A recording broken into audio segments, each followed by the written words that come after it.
Welcome to Green Giants, Titans of Renewable Energy, the podcast where insights and innovation meet.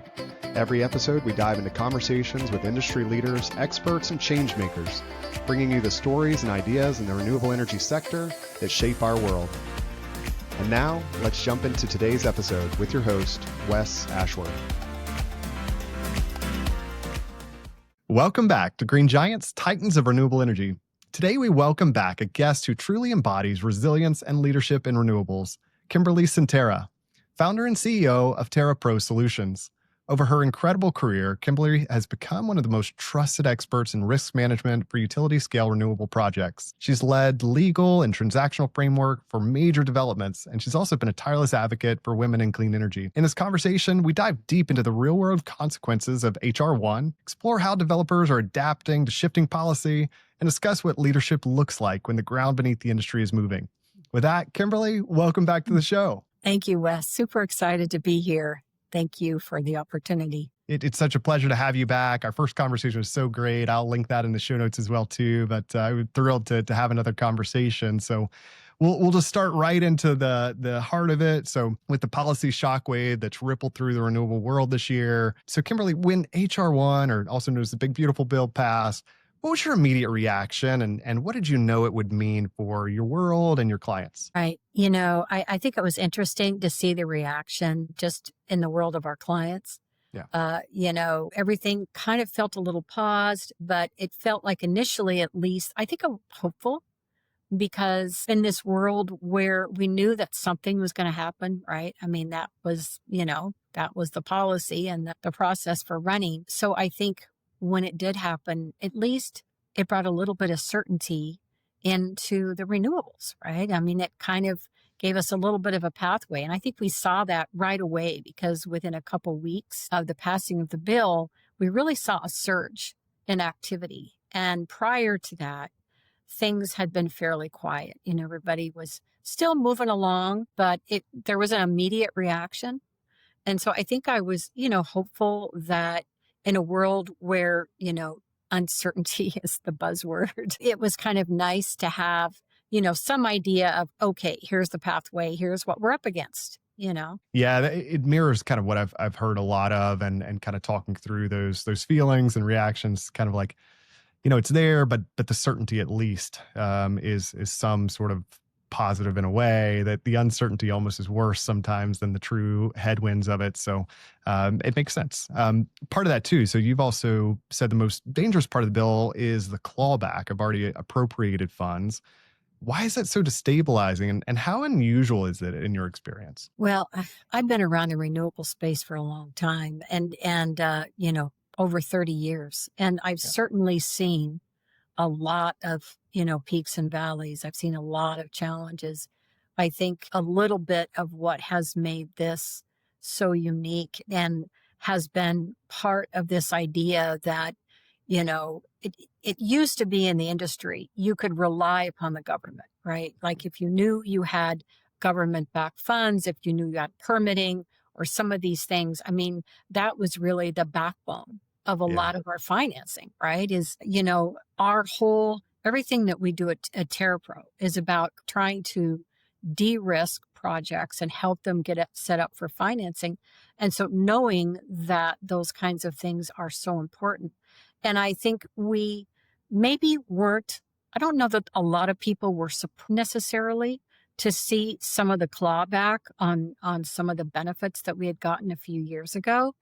But I think there was definitely a surprise around the extent of some of the funds that, had been allocated for projects. And a lot of these projects were very far along. I mean, they were past permitting, and I think, really, as you're going through a financing, the goal is to be able to check all the boxes. And when you get all the boxes checked, and you're able to secure that financing without those guarantees and everything, then there's a belief that, okay, we should be able to rely on that to move forward. And I think by the government taking this really unprecedented, position of, we're now going to redirect funds or we're going to stop them. And we saw some really dramatic cases where projects were mid-construction and that kind of thing. So those types of impingements on our industry, those are hard to manage around. Those are hard to predict. Yeah.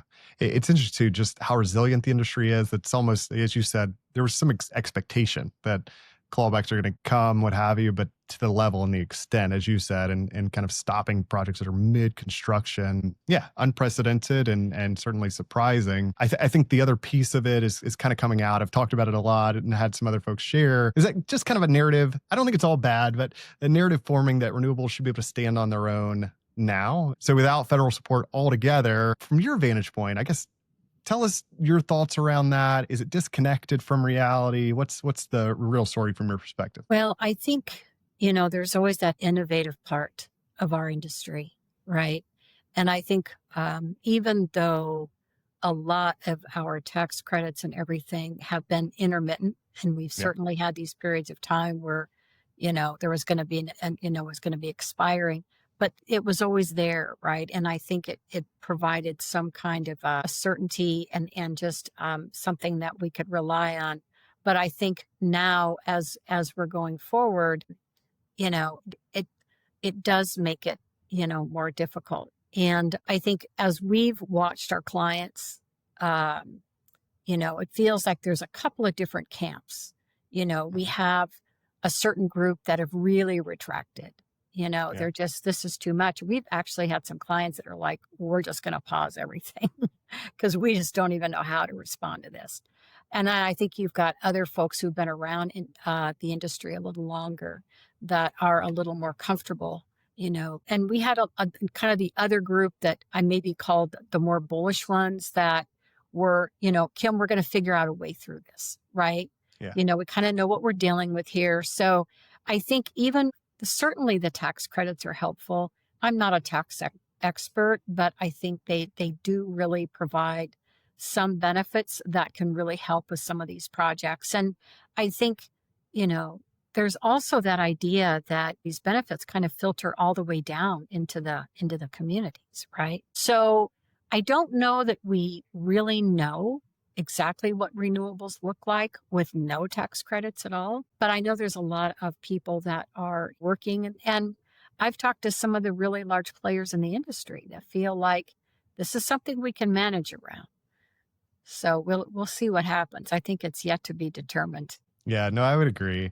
And some of those conversations you are having. So if you're meeting and talking with developers or others who are just counting on those programs to get across the finish line, like what do those conversations look like and what kinds of conversations are you having? Well, I think what we're seeing is that based upon what we know so far, if there's a way to procure, especially large ticket items, even without the guidance from the IRS, which Yeah. really would help a lot, right? Because even though we have some idea, it's still very gray. It's not black and white. So there's still that idea that we've got to kind of figure it out. But in talking to the folks that are helping on the procurement side, there's definitely a large group of folks that are acquiring, they're procuring what they can in order to be able to secure that kind of startup construction as we believe it's going to be now. And I think that's the awesome thing about our industry is we're not going to stop. We're going to figure it out. Like, how can we make this work? And that's what I really loved about those conversations is definitely some gotchas to watch out for, what's Yeah. the involvement with China and all of that. But then there's a large group that are securing large ticket items, transformers, what have you, to be able to protect that start of construction as we know it right now. Yeah, I love it too. And that's similar to a lot of the conversations I've had. It's just that resilience, that stick to it. We're gonna figure it out. We're gonna find a way. We'll innovate. We'll do what we have to do. It is cool to see that, and does I think underscore just how dynamic this moment is. Like everybody's adjusting plans and timelines in real time and trying to figure it out. Sometimes with not extreme clarity as well too. But a testament to me in this industry and the leaders that are in this industry that still finding a way, still pushing ahead. So, but in the end of the day, it's fascinating how a single piece of legislation can just ripple through boardrooms to small town budgets. And I want to talk a bit about what that means for real people. And you touched on that earlier and just the community impact. So if there's communities counting on renewable projects to fund schools, fund fire stations or infrastructure, what happens when those projects or if those projects disappear? That's always been, I think, really a strong piece for me is the connection to the communities because, and I may have talked about this before, the opportunity to really sit down with people and understand at a grassroots level what this really means for some of these local communities. And we know a lot of our projects are in very rural areas. And having spent a good amount of time talking to farmers and ranchers and other people on the ground as far as those challenges, I think if we're doing renewable projects right, then we should be impacting the communities in a positive way. That to me should be one of the cornerstones of our industry. And so then if you suddenly remove that, then absolutely there should be an impact. And I don't know as an industry whether we have done a good enough job connecting at a real human level what it means for these power plants to go away. And I was just at a couple of conferences. I was at RE Plus and the RISE conference as well. And they had a presenter talk about the importance of power and how 1 in 3 families don't have true access to power. It's a choice. They have to make a choice between, am I going to buy food this week or are we going to turn off all the lights? So this is it's a real thing. And I think one of the challenges for us going forward is how we start to let people know that this is really about people. It's about communities. And I think there's some of it when you go to the conferences, but it feels, even when I talk to people back here in San Diego and I tell them what I do, I still don't feel like it's kind of like, oh yeah, you work on those little wind turbines with the little, like over in Denmark, right? Whatever. And, but we've been doing this a long time. And that narrative, it feels to me, should have changed. There should be a way for people to understand that what we're doing at its most basic level, it is building power plants. I mean, one of the statistics I heard is that 91% of the power plants that have come online in 2025 are renewables. So, that's the difference that we're making. So, how do we really get that messaging out there? Yeah, it's a powerful reminder, that these projects, as you said, just often touch so much more than energy, and that's certainly a big piece of it. But shaping local economies and futures and individuals' lives, and I agree. Like you talk about change storytelling is like prime number one. How you really help change, and so those stories really drive how just intertwined it is that the energy and community development have become. And agreed. Hopefully, that's a pledge to let's all talk about that more, tell that story more. That's how you can create real change for sure. And, I think too, just you mentioned the rural part of it and agreed. So those cuts are landing in rural communities, mid-sized towns that aren't often as seen as clean energy hubs. And there's a big impact to those small communities as well. What are some of those real world stories you're hearing now? Well, just obviously there's disappointment. And I think a lot of our clients they're taking a look very closely at their constituents.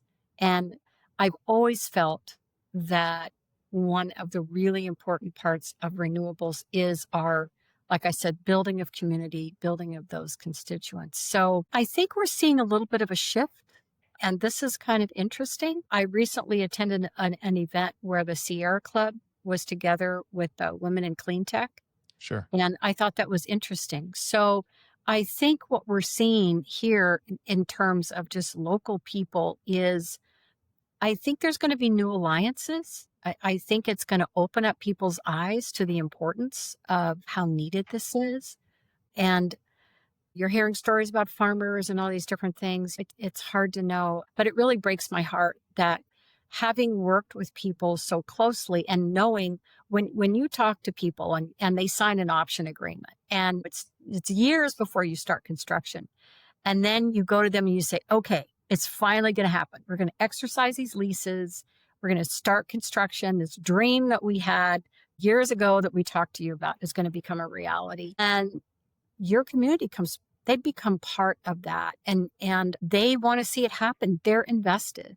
And so I think there's a lot of disappointment and it's It's hard to explain that to people. I don't know that they truly understand, but it's a tough one. Yeah. Yeah. I mean, as far as understanding the why, I don't know that I truly understand it when you kind of look at it, that it doesn't make sense. The impact that you can have on a local community, that it is positively impacting lives and giving them jobs, and again, all that anticipation leading up to it. But it does help really bring the issue to life, and I think bring it home that it really does have this big local impact in those communities. So yeah, more to come, as we get into it. But just a moment there of just going, yeah, like it really is a huge impact, and really impacting people that, need it the most, and really are benefiting from it. Another point you've raised I want to get to is just that ratepayers don't bear the risk in renewables like they do in traditional energy. I guess in this moment, like, why is that distinction important? Well, I think when you talk to the utilities or what have you, we know it takes a long time to build a project in that public sector, right? And like I said, I mean, 91% of the power that's come online this year was through renewables. It was through our projects. And so all of that process is going to happen with the ratepayers, with the utilities. It's just a whole different process. But I think in the private sector, where all that due diligence is done, it's reviewed from that standpoint, these entities are taking on that risk. And we're going to need all this power. In fact, when at RE Plus, they were talking about nuclear and they were talking about a lot of different things. We're talking about agroforestry and I've learned a whole new vocabulary recently. But so I think a lot of it is that idea that we really need to be looking at all that. And so just we'll have to see what happens. But yeah. Yeah, you mentioned too earlier just some of the uncertainty, and trying to figure out, are you seeing any, I guess, increase in project cancellations or even delays just purely due to like new compliance burdens or confusion about eligibility? Yeah, we've seen it was really interesting because last year what I anticipated is there would be a lot of mergers and acquisitions, right? There'd be a lot of projects that would be acquired. Yeah. What I didn't see was the number of developers that would be acquired. I would say probably 20% of Mm. our clients are going through some kind of an acquisition right now. And I think a lot of that is just the environment that we're in and the groups that are able. I think there's some opportunities out there. There really are. And we have clients that are taking advantage of it. But certainly we're seeing a lot of that happening. So I think we've had these times come up in our industry, and I think we're in one now. And someone said the other day, this is a time to step up and really be brave, Mm. right? And that really resonated with me because I thought that's important. That's right. This is the time to really step into creating something new and different. And I think the industry is going to look a lot different next year. I think you're going to see some differences with some of the big players, and it's kind of interesting to see that happen. Yeah, definitely. And that's a powerful statement. Time to step up and be brave. And I think, you have always connected policy to just the human impact, and especially we talked about these rural communities. I want to look a little bit at how the smartest players are just adapting to this new terrain. So those that are stepping up and being brave, what are the smartest developers doing right now to adapt? Are there new strategies, structures, or partnerships you're seeing emerge? You mentioned the developers, some of that happening, but what else are you seeing? I think, yes, we're definitely seeing new allies, and I heard someone else say something that I thought was really interesting in this environment that we're in. Some of the players that we might have originally thought they were against us are now going to become our unlikely allies. Yeah. I think we need to be looking for that. I think we need to seek that out because I think that's one of the things that is going to come out of this, besides all the different mergers and different developers that are being acquired. So, the other thing I think is over the summer, a lot of our developers said, okay, let's sit down, let's be smart, let's figure out what can we monetize, what's going to work. They reached out to us to say, how can you help us prioritize what can realistically happen in the next 24 months versus what do we shift out beyond that date?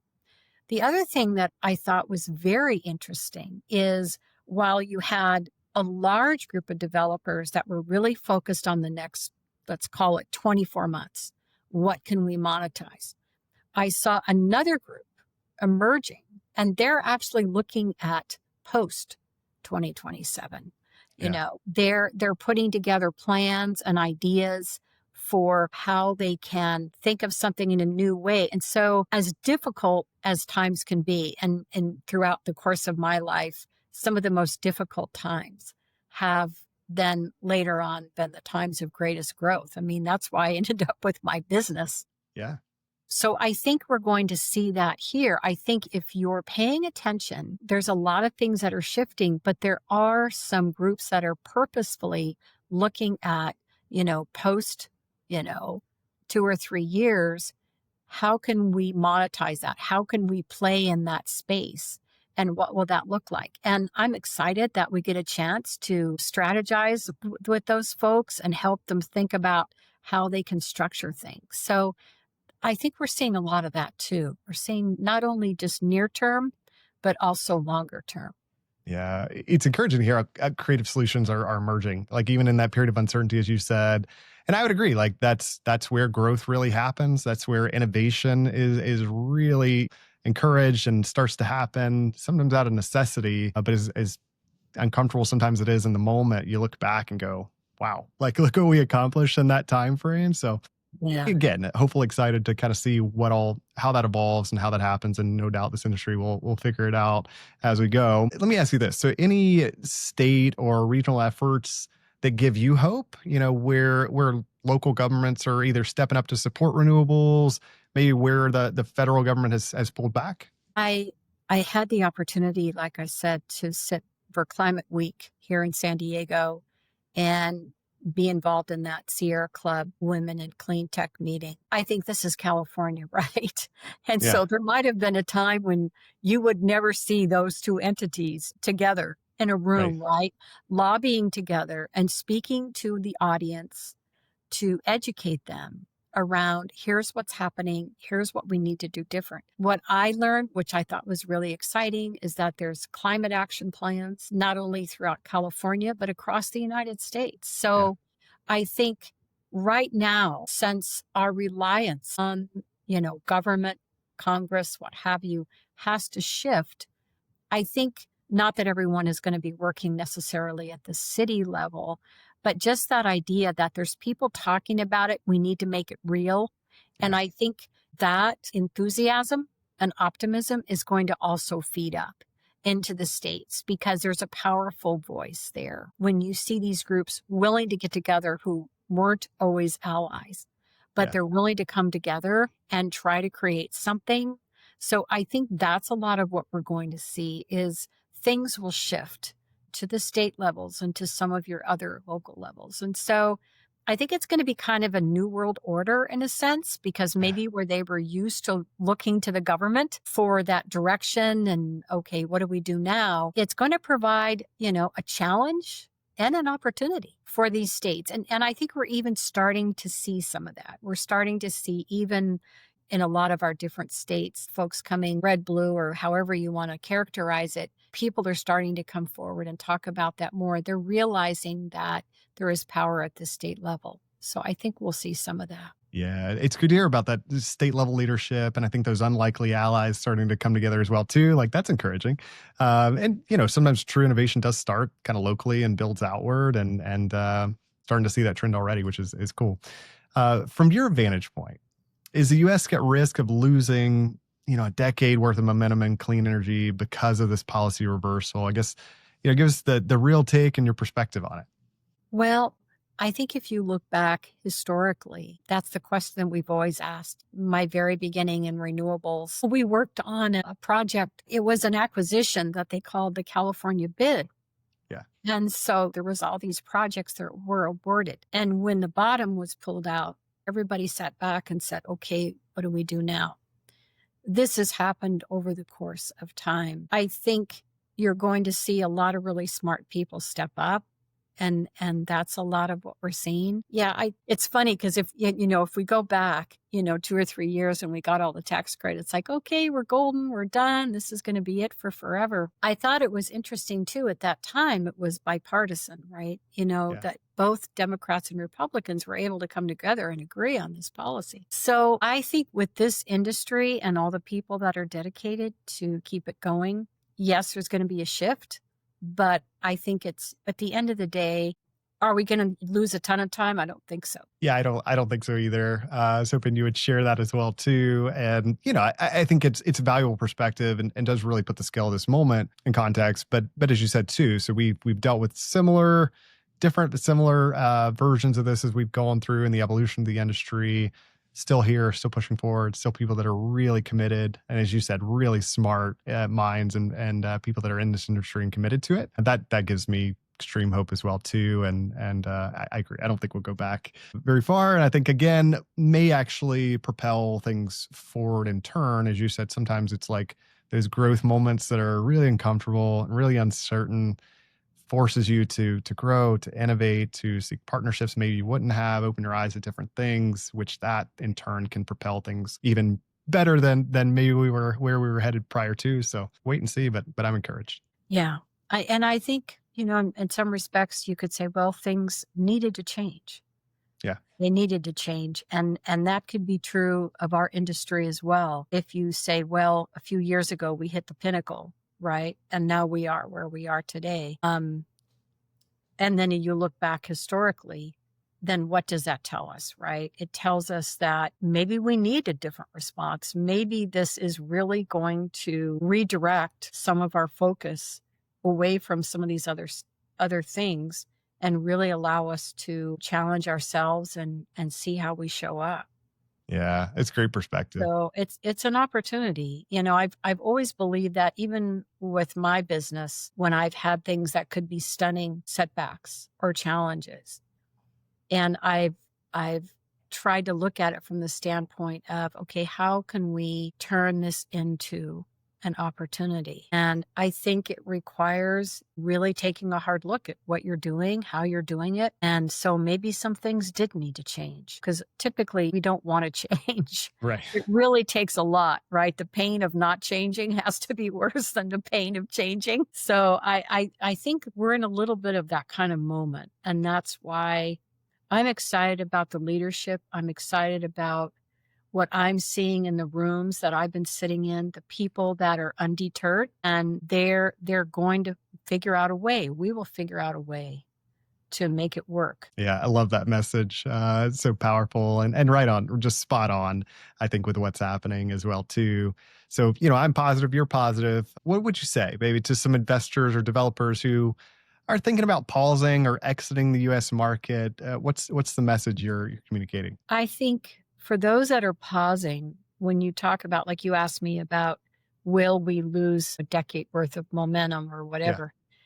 For me, the danger in pausing, if you're a developer right now, is that those that are moving forward, that are figuring out a way, are going to capture that opportunity. And those that pause, I think it's going to be an exponential loss, right? If I have a chance to tell people, and I do, if you pause 6 months, at the end of the day, you're not going to be just 6 months behind. You might be 12 or 18 months behind because of all the other people that are out in the forefront. They're figuring out a way to make it work. So I think it's a scary prospect, really, to pause because you're going to lose so much momentum. And at the end of the day, I'm not sure that that's really going to serve you. So if we can help our clients figure out ways to get through this and how can they be smart, we know due diligence is going to change. We talked a little bit about if some of this federal backing goes away, then that's going to make some of our due diligence, tougher and maybe a little bit more strenuous. So how can we help our clients and help people respond to that if it's going to really all be just to the project and there won't be these other avenues? So I think it will challenge a lot of people to really show up and think about things differently. Yeah, it's an important message, and I agree. Patience usually pays off, and I think stick with it. And to that point too, like if you find ways to succeed and find ways to figure it out in this environment, like what does that set you up for, in terms of just that perpetuating growth in the future? I think it's renewable is not going anywhere. I don't think it will. I don't think there's anything that could stop it and have totally just outright. It's one of those that has so much momentum. It's like things can be slowed, hamstringed a little bit here and there, but ultimately it's going to happen. And so staying with that and looking at the long-term investment, obviously really wise and sound advice there. So we talked a little bit there to investors, developers. We'll switch it to every member of Congress. If you had 60 seconds with every member of Congress, what would you say to convince them to just restore renewable energy support? I think listening to the presentation around the idea of power and that there are families right now that have to choose, and especially with costs going up, I think it's incumbent upon us to look at it from this is the United States and wealthiest country in the world, right? And the fact that we have this challenge in our communities still today, this is about people. It's about human beings. And one of the things that I've been thinking about is how do we change our narrative? Do we need to change our narrative? I've always talked to people that I work in the renewable space. And the feedback I got is that I don't know that people always related that to, oh, yeah, that means that this power is going to come online and I won't have to worry about blackouts or brownouts, or I can turn on my electricity. But I started changing my narrative a little bit recently to talk about it in its most basic level. It's about power. It's Mhm. about really, being able to bring on power in a case where it's supplementing a lot of these other things. And to me, that makes it real. And that's, I think, what I would tell Congress is it really shouldn't be, in my view, a partisan question, right? It should be a matter of looking at our communities and our people and understanding what this really means at its most basic level, because people relate and understand. I want my refrigerator to run. I want to be able to get my car out of the garage. I want to be able to charge my phone. I want to be able to take care of my family. And I really think, I would like to think that that is compelling for them to realize that we need to figure out a way to bring this all together. We know the demands are going to be huge. I heard a statistic that there's 10 gigawatts of data centers that are waiting in Virginia to come online. So we know that there's going to be the demand there, right? In all these Yeah. different areas. So I just, that to me, I think the human level, and because again, I don't know that everyone really connects this, kind of taking out that business argument, which of course is always there, Yeah. just making it about people. Yeah. It's such a compelling way to put it. I love that connection to people, right? And yeah, I think when you look at it as well, we see those reports and demand increasing. Like, what happens if we do nothing? Like Right. I look at that and go, okay, if we're already having an issue now, right, with some households having to choose between, power and food, what happens when it increases and we do nothing? That we're not putting more sources on the grid and making it available, regardless. So, to your point, talk about energy, talk about power. That's really what matters most, in that just kind of state of life, right? And quality of life. So I love that. I love the way you frame that. I think that's such a powerful message. I think through that too. So you in your role, you've got this a front row seat to how policy and market dynamics shape leadership. And I want to really pivot to that, to what it means to lead through uncertainty. You're just a phenomenal leader. So, since the Industrial Revolution, there's been this unspoken expectation that employees should operate like machines. I know it started there. It's really cool to track that evolution and look at how that evolved and changed. And it's expecting people to act like machines, I think, is a recipe for disillusionment and burnout. We've seen plenty of that in the country as well. How can leaders create a safe environment for people to feel seen, heard, and valued? Well, I think it's kind of the essence of where we are. And I think it's going to be the challenge going forward as we see our workplace environment shift and as some of these younger generations come into the workplace. I think their values and structures are a little bit different. And I think we know that based upon a lot of the data and everything that we're seeing. So I think there's going to be kind of first of all, there's going to be a demand from people, the workforce, on how we Yeah. show up. But I think also there's going to be a challenge for leadership, and the idea that people are commodities, I just don't think is going to fly.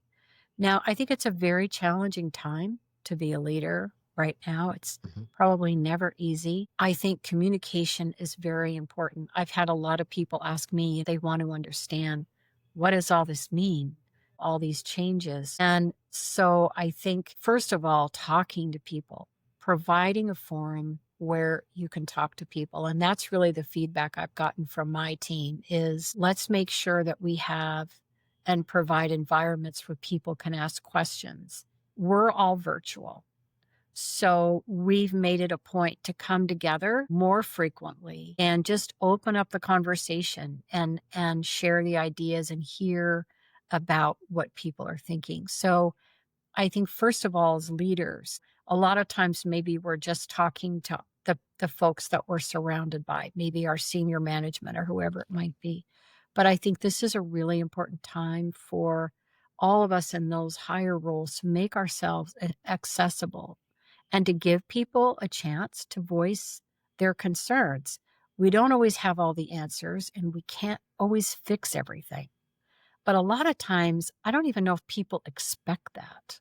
Yeah. What they really want is they want to know that they have a forum to be seen and heard. And I spend a lot of time trying to make sure that everyone has a voice. And I think that's the other important thing too is, do you do a big, huge meeting, or maybe do you make some of the meetings smaller? Because I Yeah. think it's important to make sure that everyone has a voice during this time. And that requires intentionality, right? That it really requires showing up and being willing to take the hard questions and being willing to not always have the answers, but we're all here together and we're going to get through this. And we talk a lot about how everything that we do, it's impacted by everyone in the business.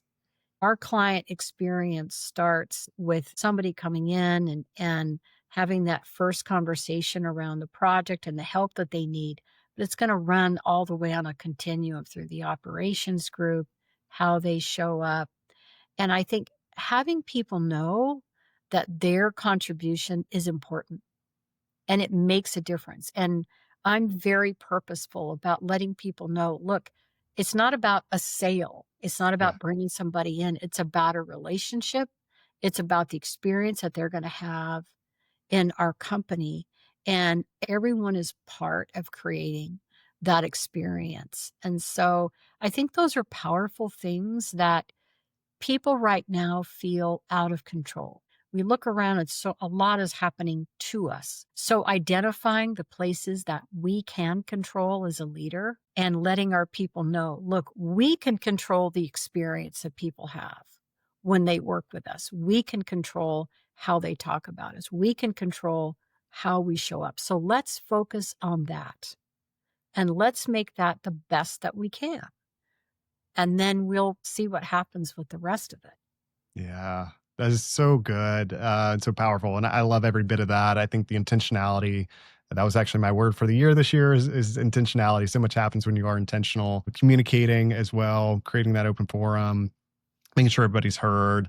And truthfully, I think most important, as you said, as leaders to show up in these times of uncertainty, to show up for your people, to be able to listen, to be able to pour into them, to be able to hear the fears, hear all their worries, hear the questions, and be able Right. to answer those and allow that time.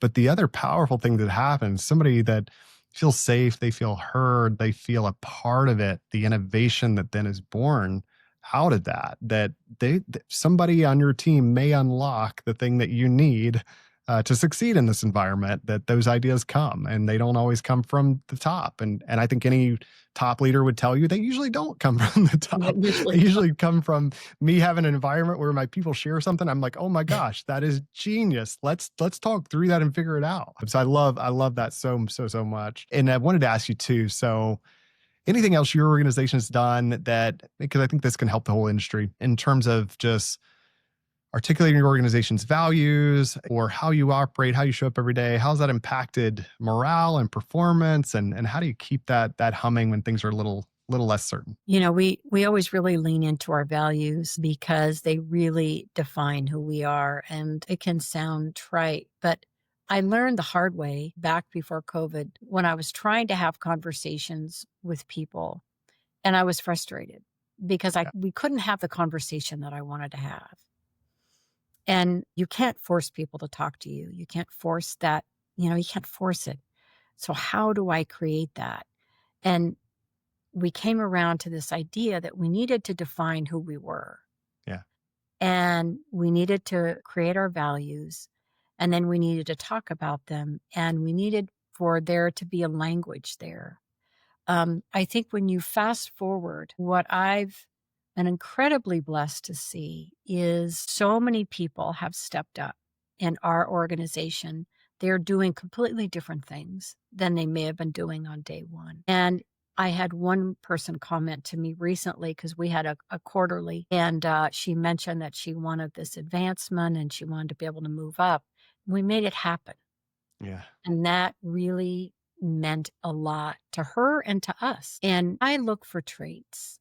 I look for characteristics. I look for engagement. I look for reciprocity. I look for people that want to show up, that want to learn, that want to move. And then when I see that, then I really want to encourage it and provide that opportunity. And so I think it's really, it's been a game changer. And some of these things that have happened, I would not have chosen some of these environments, but the good that's come out of it, again, the challenge and then the opportunity is it's created, new ways for people to advance and new ways for people to learn. And for me, that is the best part of what I do and just encouraging that. So I think it's really super important. I think it's more important now than ever. And I think the other thing that, we've really been doing is stopping to celebrate even the small things. We had a client that we were wanted to bring in, and it was, super long time that we really just kept talking to him. We knew we were going to find the right combination at the right time. And it finally happened. And we stopped to celebrate that as a team because it was a huge win for everyone, and we wanted everyone to know that they're a part of it. So I think those things can be done at all different levels, but I think where we are now and kind of how leadership is shifting is it requires so much more commitment and purpose and intentionality from leaders. And it takes time and it Yeah. takes work and it takes showing up. It takes giving people these opportunities. When I have my quarterlies or whatever, I always tell people, look, this is just about you. I want to hear from you. Let's talk. And it takes time to build that trust, but it's also an opportunity. Yeah, well worth it, right? And I agree. I mean, in times of uncertainty too, even just no, clearly defining those values, living those values, encouraging those values, really just serve as a compass. Sometimes it's hard to know which way is north when it's a little uncertain and the ground's moving, and that really does serve that and give some people something to anchor to and hold on to and start making decisions through as well too. So love that. Again, you're always providing a masterclass in leadership, so had to definitely get that in there. Kind of closing out, one thing I want to look at is just talking about resilience and the path forward in the industry. So we've talked a bit about this throughout, but despite everything, what gives you hope right now? What signs of resilience or ingenuity are you seeing in the field? What's the hope that you're seeing? I think I was just at the Rise event in Atlanta, and it was interesting because when I was reflecting on the experience, I'm always amazed by all the super smart, sharp, young people, right? Because I feel like someone like me, I should be stepping back and providing a pathway for some of the young folks that are coming in. But I was so excited about the resilience, the innovation, the commitment, and the people that showed up. And I remember thinking that If these people represent just a fraction of all of us that are working hard in this industry, we're going to be okay. We're going to get there. We're going to get to the other side. And I really believe that. I saw it, and I saw the encouragement. And so I think that is going to make the difference. And I think that's what's going to keep it from not losing all the momentum is all those people that are working really hard to continue to make projects happen and continue to find solutions. That I think is what is really going to continue to propel us. And I'm very excited, and I feel like super excited to kind of step aside a little bit and let all these great ideas and everything come forward. Let's do it. One of the advantages of a time like this is really nothing is off the table. I mean, it's the time to brainstorm. It's the time to get people together. And hopefully, people are providing opportunities, like you said, for people to come forward with ideas. Yeah, it's so encouraging. I love hearing just the encouragement, the resilience, the ideas coming from even the next generation and those leaders that are coming up. So I love that. You've always as well emphasized the long view. So let's think about this moment. 10 years from now, what would success look like if we get this right in this moment? I heard something really interesting that was said, and it really resonated with me that when we're in a room, we should be thinking about all the people that are not at the table. We know who's there, but part of our advocacy is all these people that are not at the table. And I think so as we move forward and as we use this time as an opportunity, then I would love to see it look the way it should look. Why should we have 1 in 3 families that are struggling? Those are things that we should be able to fix.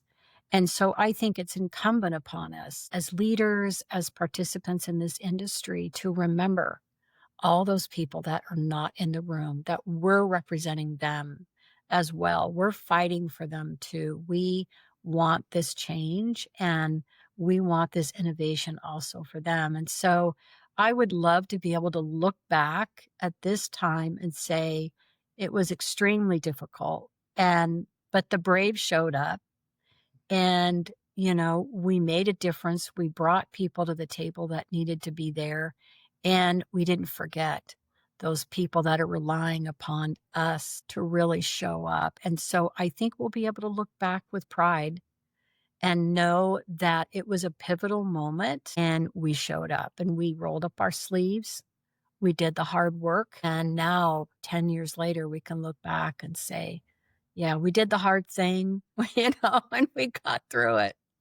Absolutely. It's a great vision. And I think it's always helpful to step back and look at the long arc of where the industry is headed. And that long term lens really it feels like exactly what's needed right now and thinking about that. So thank you for sharing that message. Final question for our listeners. What can they do now to help protect the future of clean energy? What's encouragement or some things they can practically do? I think get involved.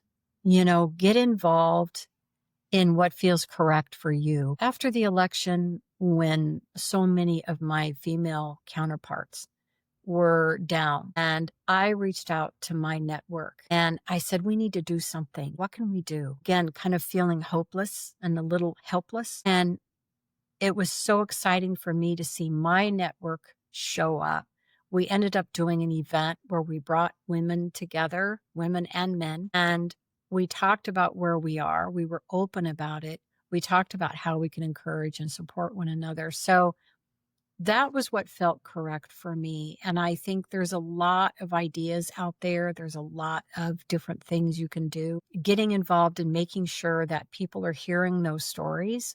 Yeah. This is the time for us to make sure that we are actively involved in some way and having an impact, whatever that feels right for you. And a lot of my place is recognizing that as a woman who's come up through the ranks, especially in a lot of industries where a lot of times I was the only woman in the room, but we can make a difference, and we have. And so just bringing all that together, I think, is really important.